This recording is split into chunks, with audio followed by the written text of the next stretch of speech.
시청자 여러분 안녕하십니까. 4월 8일 시사정담 시작하겠습니다. 시청자 여러분, 10년 묵은 체증이 내려간 기분이 드시죠. 아마 문재인 대통령은 어젯밤 잠을 이루지 못했을 것 같습니다.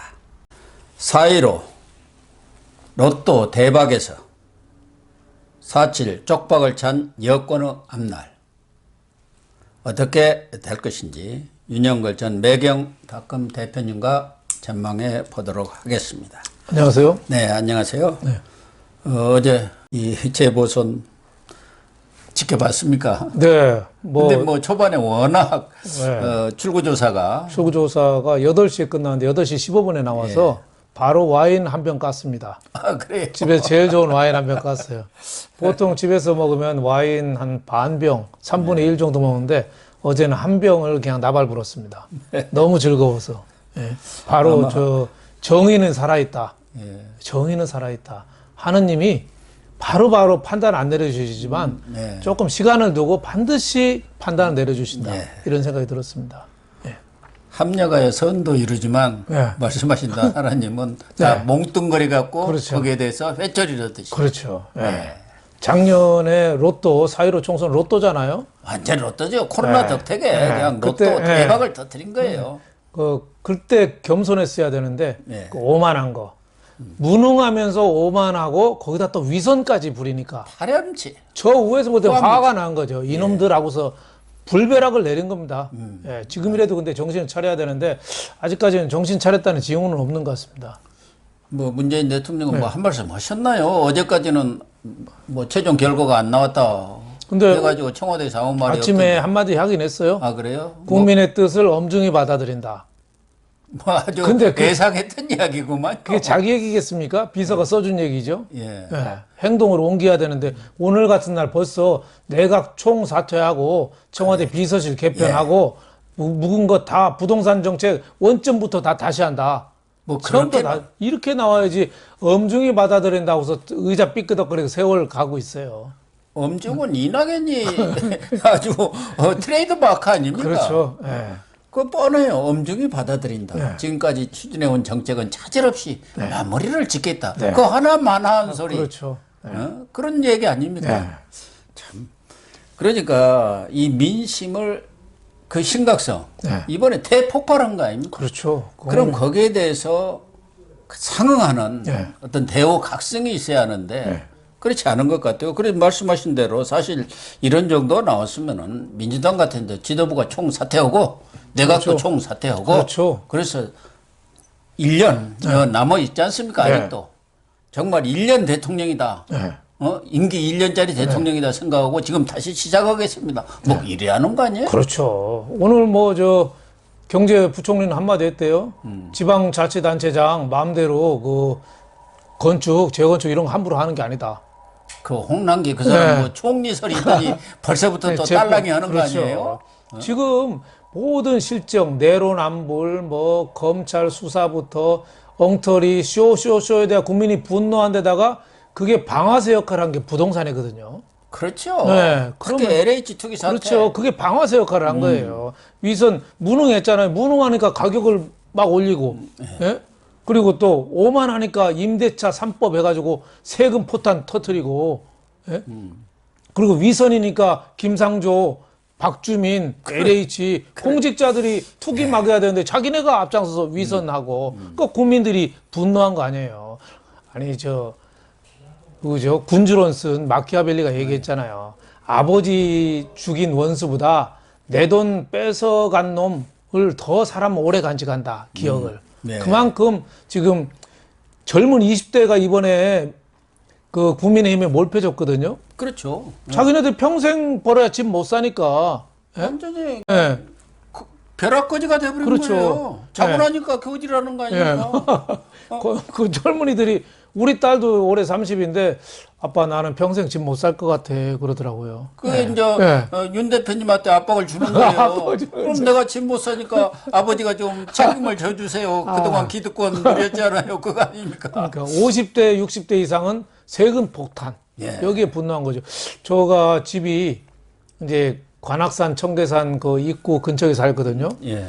산책 요새 코로나 때문에 하는 사람들이 많잖아요. 부부나 일행들. 그렇죠. 예. 얘기 들어보면 전에 지나가면서 들어보면 다 부동산 얘기하고 있어요. 다 부동산. 그러니까 부동산 때문에 화가 많이 난 거예요. 근데 부동산이 수면 위의 또 일부분이고 진짜 그거는 내로남불, 예? 비도덕적이고 부도덕한 거. 이게 바로 폭발한 거다. 그래서 저는 촛불의 역풍, 촛불의 부메랑 이거 아니냐 이렇게 생각이 됩니다. 그러니까 지난해 4.15 총선에서의 대박을 터뜨린 거. 예. 180석의 저주라고 저는 그렇죠. 봅니다. 180 맞아요. 예, 뭐 지금 174석입니다만은 그거 해가지고 그러면은 그렇게 국민들이 지지를 해줬으면은 겸손하게 정말 나라를 제대로 끌어갈 생각은 하지를 않고 완전히 뭐 폭주열차를 몰았잖아요. 국민들을 진짜 가붕괴로 알았잖아요. 그렇죠. 그러니까 180석이 선물이 아니라 미운 놈 떡 하나 준다고 저 하늘에서 떡 하나 준 거예요. 근데 그거 먹다가 지금 목에 걸린 거예요. 그래서 왜 프랑스 대혁명 때 로베스피에르가 기요틴 목 자르는 거 개발했잖아요. 그렇죠. 막 사형수 가도 많으니까 거기다 단두대에다 했는데 결국 자기도 단두대에서 죽었거든요. 지금 적폐청산 이런 거 하면서 민심하고 완전히 유리됐는데 결국은 적폐청산 주장한 사람이 적폐청산 당해서 단두대에 갈 가능성이 또 상당히 있어 보인다 이런 생각이 듭니다. 아주 농후하죠. 네. 어쨌든 민주당은 어제도 긴급 최고위원회를 열어가지고 총사퇴 문제를 논의했는데 또 반대하는 사람들도 있는 모양이에요. 또 뭔 자리 하나 차지하면 다 이 끝까지 그렇죠. 끌고 가려는 사람들 있잖아요. 반석은 그 뭐 그냥 거칠이를 하고 대개는 그렇죠. 질서 있게 우리가 뭐 이렇게 쇄신을 해야 합니다 하고 명분은 그럴싸하게 내세우는 거고 결국은 속은 그 자리 계속 갖겠다. 그렇죠. 힘을 계속 갖겠다. 그 얘기거든요. 그러니까 문재인 이 정권에서는 반성, 회개 이거는 저는 정권 끝날 때까지 거의 불가능하다고 봅니다. 그래서 계속 이렇게 가다가 결국은 이 정권이 완전히 기둥뿌리부터 뽑히지 않을까 저는 이렇게 생각돼서 노무현 정권 시즌2가 그대로 될 것 같다 이런 생각이 듭니다. 그러니까 앞서 말씀드린 대로 문재인 정권이 이런 민심 성적표를 받아들였잖아요. 네. 전부 과거에 수미양가에서 가를 다 맞아버린 거 아닙니까? 그렇죠. 거기서 41대 빵이 된 거 아니에요. 네. 그러면은 지금까지 해왔던 그런 정책 기조 이거 대전환을 해야겠고 그렇죠. 소주성, 탈원전, 예. 뭐 부동산 정책 이런 것에 대해서 원점에서 다시 재점검을 해야 하는데 그렇죠. 과연 그렇게 할까요? 문재인 또 고집이라고 하면 누가 얘기했잖아요. 뭐 황소 새 심줄보다도 더 질기다고. 네. 그래서 저는 회개할 가능성은 거의 없고 오히려 이번에 그 박영선 서울시장 후보가 39.18% 얻었거든요. 네, 그렇습니다. 그러면은 좋게 해석할 수도 있죠. 문재인 지지율이 지금 갤럽 조사에 하면 32%인데 그거보다 7%포인트가 앞섰다. 어? 부산에서는 34.42% 민주당이. 이것도 문재인 지지율보다 높네? 뭐 이렇게 해서 또 위안을 삼을 가능성이 있어요. 여기다가 중도층만 좀 더 끌어오면 자기 대선은 걱정 없겠네? 이런 또 아전인수격으로 해석할 수도 있다. 저는 이런 생각이 드는데 굉장히 위험한 발상이라고 봅니다. 판세가 한번 기울어지면은 좀처럼 회복하기가 힘든 게 사실입니다. 문재인이가 41.1%였으니까 39% 조금만 뭐 힘을 받으면 되겠네. 뭐 이렇게 생각할 수 그렇죠, 있어요. 그렇죠. 네. 또 뭐 앞으로 대선 구도가 다자구로 가면은 더 유리해질 수도 있다. 그렇죠. 뭐 그런 오판 착오를 할 가능성이 그렇죠. 많은데. 딸랑이들은 언제 어느 때나 위기 상황에 딸랑이들이 있습니다. 재벌들이요 망하는 거 저 많이 지켜봤거든요. 위기에 오면은 자기 알짜 자산, 핵심 계열사 팔아야 되거든요. 근데 그 측근들이나 총수가 욕심이 있어서 그걸 못 합니다. 그렇죠. 못 팔죠. 내 손가락으로 왜 잘라? 끝까지 안 팔아요. 그러다 대우도 망하고 다 망한 겁니다. 예. 지금 문재인도 아마 우리가 이만큼 해왔는데 이거 포기하면 정체성이 흔들리는 거 아니야? 뭐 이런 식으로 나오면은 제가 보기에는 패족이 되는 거죠. 문재인 대통령이 이런 상황에서 뭐 어떤 국면 전환이랄까? 정책 기조 변화도 어려울 것 같고. 그렇다고 김정은이가 도와주냐면은 이제 도쿄 올림픽에도 안 와버리겠다 해서 김정은이도 도와줄 가능성이 없고. 뭐 카드가 없는 것 같아요. 네. 문재인으로서 네. 쓸 수 있는 카드가 뭐 개각을 하겠다는 건데 뭐 정세균이가 그만둔다니까 하는데 개각한들 우리 국민들이 콧방귀도 안 끼잖아요. 그렇죠. 친구들 뭐 국회에서 인사청문회 해도 소용없이 다 임명해 버리니까. 뭐 회전면 인사라고 자기네끼리 하고 제가 보니까 청와대에 있는 문재인 주위의 측근들 그 마음대로 하는 사람들 있잖아요. 예. 이광철이니 뭐 저 최재성이니 뭐 이런 사람들 그런 사람부터 제가 보기엔 쫓아내야죠. 예. 그래서 이게 수습이 어려운 게 문재인의 고민하고 친문 실세들의 고민이 이 갈래가 좀 달라요.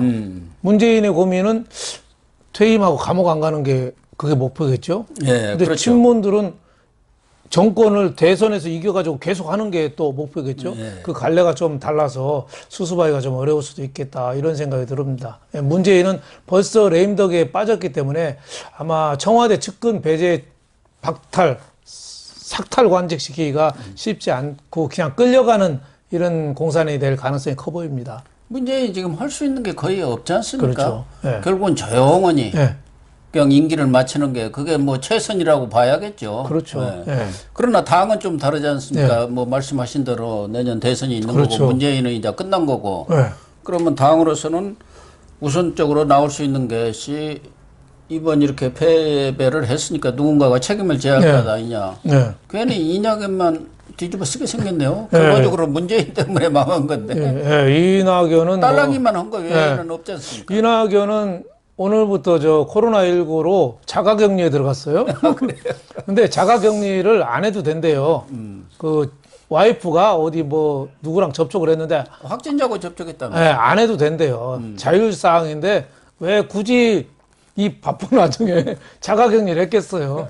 아무도 만나기 싫은 거죠. 이번에 하여튼 만날 사람도 그렇죠. 없고 지금. 예, 이번에 우물 안에 빠진 두 사람이죠. 문재인하고 이낙연 둘이 손잡고 우물 안에 빠진 거예요, 지금. 특히 이낙연은 제가 보기에는 책임이 크죠. 어떻게 보면은 집안을 흔든 뜰뜰한 장남, 띨띨한 장남. 예. 이 낙연이라 이 낙루가 된 거죠. 당헌을 고쳐갖고 자기가 왜 그런 책임을 지면서 후보를 내요. 그럼 결과적으로 정말 바보 같은 생각이죠. 예. 걔도 구락도 다 이런 거 아닙니까? 그러니까 제대로 자기까지도 망해버리고. 머리가 있는 사람 같으면은 시민사회에서 한 사람, 괜찮은 사람 발탁해가지고 민주당은 밀어주는 식으로 하는 그럼 거예요. 그렇게 그러면 해야죠. 모양도 좋잖아요. 옛날 박원순이 그렇게 그렇죠. 하듯이. 우리는 면목이 없어서 나가지는 않는데 그 대신에 국민 여러분 이분 좀 도와주십시오. 이건 이러면 괜찮습니다. 뭐. 그러면 얼마나 모양이 좋아요. 근데 당원 당규 싹 바꿔서 문재인이가 옛날에 야당 때 어땠습니까? 그 책임 있는 당이 보궐설목 선거 공천한다고 그게 당이냐고 막 욕했던 사람들이에요. 근데 입 싹 닫고 공천하니까 국민들이 볼 때는 저런 내로남불 있나 이런 생각이 드는 거죠. 또 하나 잘못된 거는 이낙연이가 저는 세 가지 잘못했다고 봐요. 또 하나는 그 전에 이명박 박근혜 사면론 나왔을 때 친문들이 벌떼처럼 반대했잖아요. 그래도 이낙연 꼬리 내리지 말았어야 돼요. 그럼요. 이거는 내 소신이다. 대통령까지 한 사람을 저렇게까지 오랫동안 감옥에 넣는 건 이게 말이 안 된다. 이렇게 했으면 이번에 중도층들이 민주당 좀 갔을 거예요. 그랬죠. 이낙연이는 얼마든지 명분이 있어요. 또 그 사람들의 죄는 미비하더라도 나라의 품격이 있는 것이고 과거 전두환 노태우보다는 더 잘못한 것은 아니지 않느냐. 그렇죠. 그렇다고 뭐 우리가 정서적으로는 그렇죠. 용서를 못 한다고 하더라도 나라를 위해서 그렇죠. 사면 복권을 해야 한다. 뭐 이렇게 했으면은 그렇죠. 우리 자기 좀 소신이 있는 사람이 이 되는데. 사람 괜찮은 사람이 그랬을 거예요. 근데 눈치만 보는 거예요, 맨날.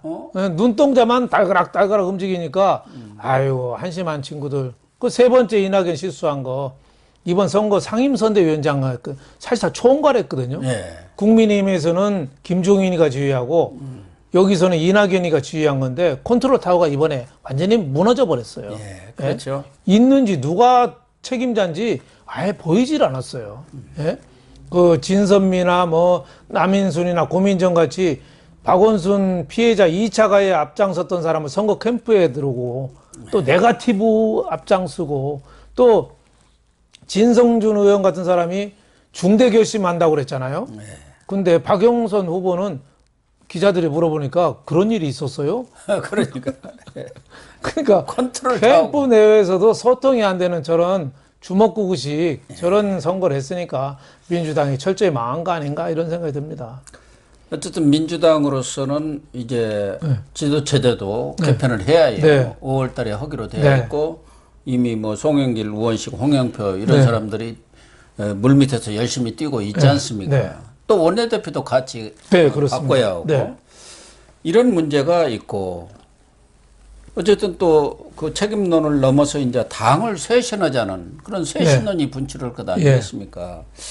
이런 것을 하다 보면은 노선이라든가 이런 진로 갈등이 불가피하지 않습니까? 정책 노선도 지금 민주당은 그동안 정부의 부동산 정책에 대해서도 이번 재보선 과정에서 많이 수정론을 제기를 했단 말이에요. 근데 청와대 이호승이는 무슨 소리야? 뭐 세계가 다 똑같은 거고 우리만 집값 오른 거 아닌가 하면서 무시해버렸단 그렇죠. 말이에요. 그런 노선 갈등도 있고 당내에서도 책임론을 놓고 또 갈등을 빚을 가능성이 많단 말이에요. 더군다나 지금 지도체제 이 정비를 위해서 당이 경선제도로 들어가면 그렇지 않아도 참패한데다가 당이 분열되지 않겠느냐. 모양새가 우습다. 그래서 또 비대위 체제 얘기도 나오고 있어요. 비대위 하려면은 비대위원장감이 좀 있어야 되잖아요. 그럼요. 근데 이해찬 전 대표가 할 수 있을까요? 이번 선거에서도 완전히 그 소금 뿌렸어요. 죄를 뿌려버렸죠. 죄를 초작에. 민주당이 뭐 압도적으로 이길 수 있다고 거의 다 쳤어요. 이겼더라고요. 거의 다. 임진왜란 때 저 신립 장군처럼 허풍을 되게 쳤어요. 그러니까 그런 사람이 수습이 되겠어요? 지략이 있어야 돼. 지혜, 선견지명, 경륜 이런 게 있어야 비대위원장 하는데 저런 쌈딱이나 할 사람이 비대위원장 할 수 있겠어요? 그러니까 민주당이 저는 비대위 체제로 가야 된다고는 봅니다만은 감이 있는 사람이 없으면 그래서 제가 민주당 의원한테 한번 물어봤어요. 김종인 비대위원장 데려가라 그랬더니 그것도 대상이 됩니다 그러더라고요.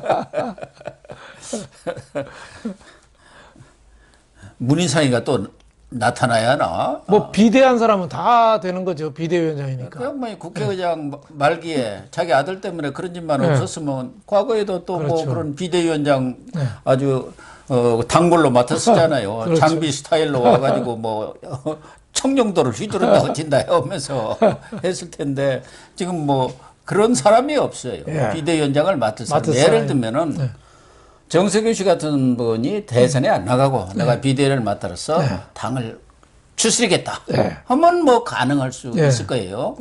뭐 국회 다선에다가 연령으로 보나 또 그동안 캐리어로 봤을 때 충분히 비대위원장을 할 만한데 또 두루두루 그런 인화를 잘하니까. 근데 본인이 지금 대권 레이스에 나서겠다는데 비대위원장은 할 수가 없는 거 아니겠습니까?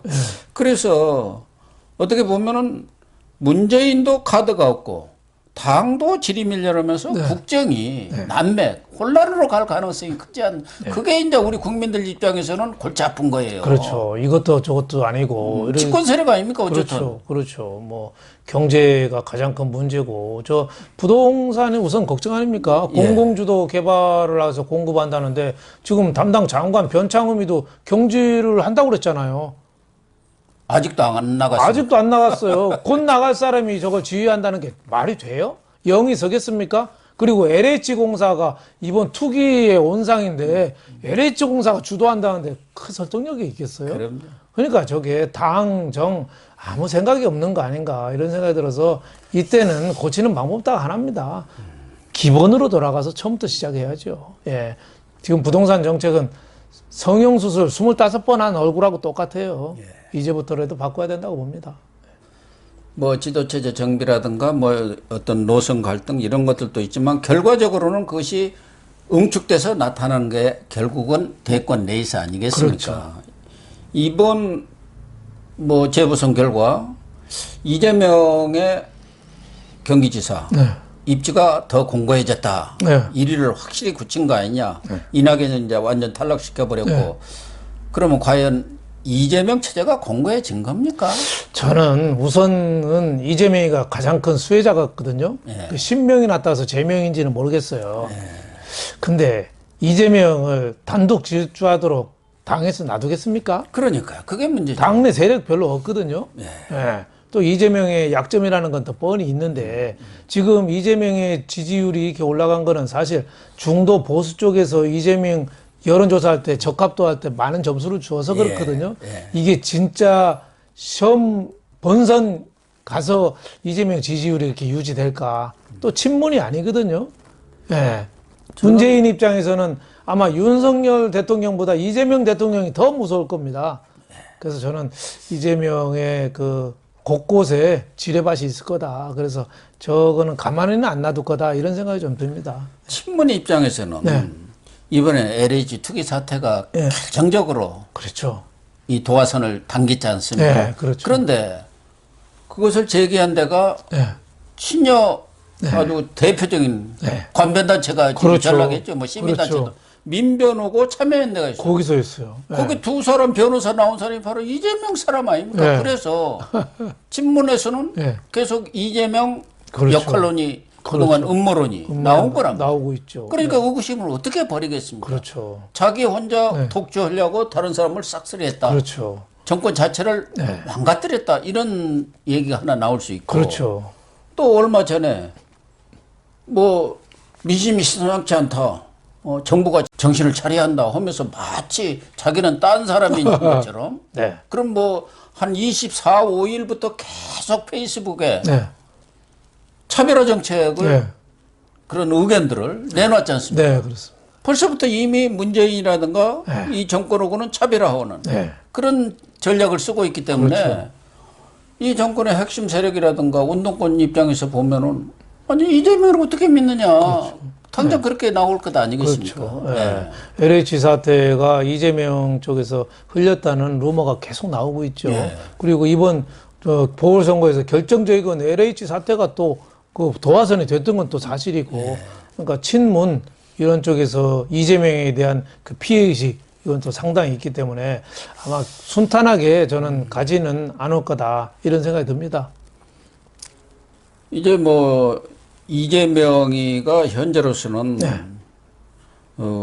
여권 내에서는 어떻게 보면은 1위 주자로서의 위치를 확고히 했다고 네. 할지 모르지만 저는 아주 취약한 상태로 그렇죠. 오히려 더 빠졌다. 네.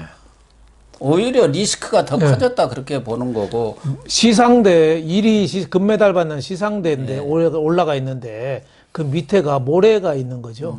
예, 언제든지 모래는 꺼지는 거죠. 예. 그렇게 되면은 지금 친문 세력들 부엉이 모임 네. 뭐 민주주의 4.0이라는 걸로 이름을 바꿨습니다만은 말은 그렇사하게 또 바꿔놨어요. 뭐 2.0, 3.0 그러지 않아요. 잘 못 알아듣게. 그러니까 김대중, 노무현, 문재인에 이어서 네 번째 대통령을 내겠다고 해서 4.0 아닙니까? 네. 이쪽에서 아마 친문 단일 후보를 낼 가능성도 있단 말이에요. 그렇죠. 경선을 물론 거치겠죠. 네. 뭐 여러 사람들이 나오면서 그 사람 중에서 사실은 또 이렇게 만들어내는 네. 그런 기술은 또 이 그렇죠. 운동권들이 갖고 있잖아요. 그렇죠. 네. 그렇게 되면은 이재명과 이 친문 단일 후보 간에 네. 치열한 경쟁이 붙고 경우에 따라서는 이재명이가 여기서는 안 되겠다. 나도 딴 살림을 차려야겠네. 뭐 내 세력 가지고 다자구도록 하면 한번 해볼만 하지. 어차피 여기서는 있어봤자 나는 네. 개털이 되겠다. 뭐 속된 말로. 네. 그러면 딴 살림 차릴 수도 있잖아요. 분당의 가능성도 있잖아요. 그럴 가능성도 상당히 있다고 봐야죠. 우선은 뭐 우리 양당 체제에서 우리나라 공고하니까 제3 그 지역에서 우리나라는 성공한 사례가 없으니까 끝까지 민주당의 그 뿌리를 내리려고는 하겠지만은 물론이죠. 그 여의치 않으면 얼마든지 탈당할 수 있는 그런 분위기가 됐지 않느냐 이런 생각이 들어요. 그 지금 제일 뭐 유력하게 나오는 게 정세균 총리죠. 예. 지금 더가웃에서 몸풀고 있잖아요. 예. 워낙 낮기는 하지만 지지율이 뭐 2, 3%. 지지율이 너무 없습니다. 그냥 최소한도 10% 선을 네. 확보를 해야 네. 되는데 과연 옛날에 언제 왜 우리 펌프 있잖아요. 펌프. 예. 펌프 처음에 물 풀 때 물을 한 바가지 부어야지 되잖아요. 예. 근데 이 한 바가지 물이 없어요, 지금. 정세균 총리가. 그런 의미에서 특히 또 코로나19 이 대응을 정세균 총리가 거의 노란 잠바 입고 다녔잖아요. 예. 아마 잠옷도 노란 잠바일 수도 있을 거예요. 그럴 정도로 많이 뛰어다녔는데 지금 코로나가 완전히 실패했잖아요. 실패했죠. 예, 백신이 세계 100위권 밖에요. 아니 거리두기 이렇게 해갖고 국민들을 피곤하게 할 거 아니라 백신을 확보했어야지. 그렇죠. 원천적인 치료 방법을 만들어내셔야지. 거리두기하고. K방역 쇼하다가 예. 그리고 몇몇 그 바이오 회사 예. 오너들이 또 청와대 와서 꼬셨대요. 그렇다는 우리가 아닙니까? 치료제 개발 거의 다 됐으니까 K방역에 이어서 치료제만 나오면 세계 최고다. 세계 대통령 된다. 그러니까 청와대가 한번 해봐. 그래서 백신은 신경 안 썼다는 거예요. 그러니까 이거 책임이 있는 거죠, 지금. 그래서 충청 뭐 마피아론이 나온 거 아닙니까? 예.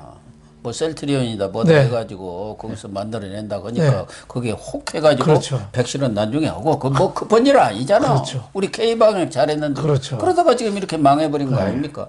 그러니까 이 문재인 정권은 제일 잘못은 쇼만 했다는 거예요. 네, 쇼. 도보다리 쇼에서부터 시작해갖고 쇼로 쇼. 그렇죠. 또 끝나고 지금 있는 거예요. 이번에 쇼하다가 망한 게 박영선이잖아요. 예. 코로나 백신 주사기도 자기가 개발했대요. 그래요. 자기가 장관한테 했대. 그건 중소기업하고 예. 삼성 같은 대기업들이 협력해서 한 거잖아요. 근데 자기가 했대요. 장관이 중기 벤처부 장관이 그런 거 개발합니까? 아, 참. 그런 쇼가 이제 국민들이 다 아는 거예요, 이번에. 예. 어쨌든 이재명이 입장에서는 9월 예정대로 경선이 치러져야 하는데 이제 정세균이라든가 뒤늦게 참여하는 사람들이 좀 연기를 하자. 그렇게 급한 거 아니지 않느냐. 그렇죠. 뭐 야당도 11월에 하니까 6개월 전에 뭐 할 필요 뭐 있느냐. 그렇죠. 이렇게 할 경우 경선 연기론을 가지고 충돌을 하고 그렇죠. 그러면서 과연 민주당의 앞날이 내용으로 깊은 내용으로 빠져들 가능성이 크다. 그리고 더군다나 너무 거대 여당이에요. 180석, 그렇죠. 174석은 너무 큰 겁니다. 예. 공룡이 멸종한 거랑 똑같죠. 예, 변신을 해야 되는데 지금 사표도 잘 못 내고 있잖아요. 별도 초신성이라고 있지 않습니까? 어마어마하게 큰 거. 태양보다도 뭐 수백만 배 큰 거. 그게 먼저 사라져 버리잖아요. 예. 맞습니다. 예. 그러니까 지금 민주당은 스스로 자정 능력, 스스로 정화할 수 있는 그런 능력, 스스로 다시 태어날 수 있는 이 혁신이라는 게 자기 살을 뜯어내는 게 혁신이잖아요. 그럴 능력은 지금 상실했다 이렇게 보기 때문에 여권 재편이 저는 거의 뭐 불가능하고 그냥 이대로 살지 뭐 이대로가 좋아 뭐 이런 식으로 그냥 버티지 않을까 싶습니다. 네, 이번 선거할 때도 보면은 전략이라는 게 없잖아요. 네. 선거가 인물, 정당, 정책 이런 게 있어서 그거 하나도 없잖아요. 오직 네거티브. 그것뿐이죠. 네. 생태탕하고 페라가모. LCT 이거밖에 없잖아요. 네. 그 조수진 국민의힘 의원이 그러더라고요. 16년 전에 참 생태탕이라고 그러는데 그게 질이었냐 매운탕이었냐.